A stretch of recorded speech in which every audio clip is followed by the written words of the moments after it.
দিনের বাছাই করে 5টি খবর নিয়ে হাজির আমি সায়ন্তিকা। আপনারা দেখছেন গ্রাম বাংলা। ফের গ্রেপ্তার জমি কারবারি।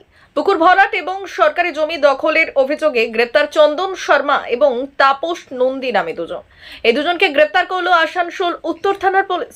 দুর্গাপুর ও আসানসোলে সরকারি জমি দখলের অভিযোগ রয়েছে এই দুই ব্যক্তির নামে। আসছি পরবর্তী খবরে।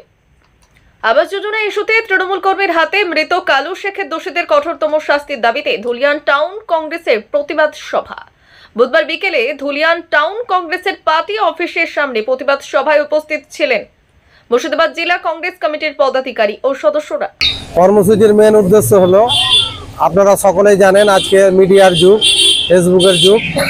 গত রবিবার রঘুনাথগঞ্জ ব্লকের বিধায়ক যে মন্ত্রী বর্তমান আকুজ্জামান এলাকার একজন কংগ্রেস কর্মী, সে 7 মাস আগে টিএমসির এক নেতাকে প্রধানমন্ত্রী আবাস যোজনায় নাম অন্তর্ভুক্ত করার জন্য টাকা দিয়েছিল বিডিও অফিসে। তখন তিনি দেখলেন তার তালিকায় নাম নাই। কালু শেখ যে নিহত হয়েছেন, তিনি তার কাছে যান। তার বাড়ি যখন গেছেন টাকাটা চাইতে, যে আমাকে টাকাটা ফেরত দাও, যখন নাম না তুলতে পারলা তাকে বেধড়ভাবে মারে কাঠ দিয়ে, তারপরে কলকাতায় নিয়ে যাওয়া হয়, সেখানে তিনি নিহত হন। আসছি পরবর্তী খবরে। বাংলাদেশে হিন্দুদের উপর অত্যাচার বন্ধ করা হোক, গ্রেপ্তার সাধু সন্তদের মুক্তি দেওয়া হোক, এমনই দাবি করেছেন বিজেপির all India general secretary Sunil Bansal. বৃহস্পতিবার আসানসোল বাজারে বিজেপির দলীয় কার্যালয়ে সদস্য সংগ্রহ কর্মসূচিতে যোগ দিয়েছেন তিনি।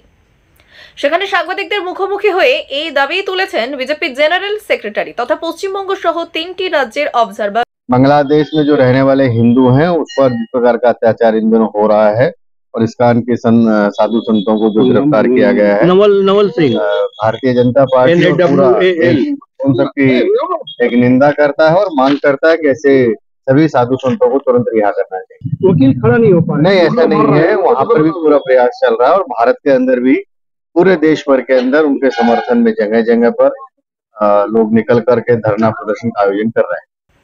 উচ্চ মাধ্যমিক পরীক্ষা 2025 সুষ্ঠুভাবে সম্পন্ন করতে তৎপর হয়ে উঠল পশ্চিমবঙ্গ উচ্চ মাধ্যমিক শিক্ষা সংসদ। তৎপরতায় অঙ্গ হিসেবে বৃহস্পতিবার মালদায় টাউন হলে একটি প্রস্তুতি সভার আয়োজন হয়। উপস্থিত ছিলেন পশ্চিমবঙ্গ উচ্চ মাধ্যমিক শিক্ষা সংসদ সভাপতি চিরঞ্জীব ভট্টাচার্য। এবারে হচ্ছে প্রতিবারে যেরকম একটা সতর্কতা থাকে, তো সেই সতর্কতা এবারেও আমরা রাখছি। মাধ্যমিক উচ্চ মাধ্যমিকের এই পার্টিকুলার দুটো পরীক্ষার ব্যাপারে তো আমরা এই জেলা মিটিংগুলো করছি, যে প্রস্তুতি সভা যেটাকে বলা হয়। প্রস্তুতি সভাগুলোর উদ্দেশ্যই হচ্ছে সবাইকে এই ব্যাপারে অ্যাওয়্যার করা, হচ্ছে সচেতন করা। আসছে পরবর্তী খবরে। স্ট্যান্ড গ্রেনেড নিয়ে প্রশিক্ষণের সময় দুর্ঘটনা, জখম একজন এএসআই ও একজন কনস্টেবল। ঘটনাটি ঘটেছে বৃহস্পতিবার মুর্শিদাবাদের জঙ্গিপুর জেলা এবং পুলিশ সুপারের অফিসের সংলগ্ন এলাকায়। ঘটনাকে কেন্দ্র করে ব্যাপক চাঞ্চল্যের সৃষ্টি হয়েছে জঙ্গিপুর জেলা পুলিশ সুপারের অফিসে। ইতিমধ্যে গুরুতর জখম অবস্থায় 2 পুলিশ কর্মীকে জঙ্গিপুর মহকুমা হাসপাতালে ভর্তি করা হয়েছে।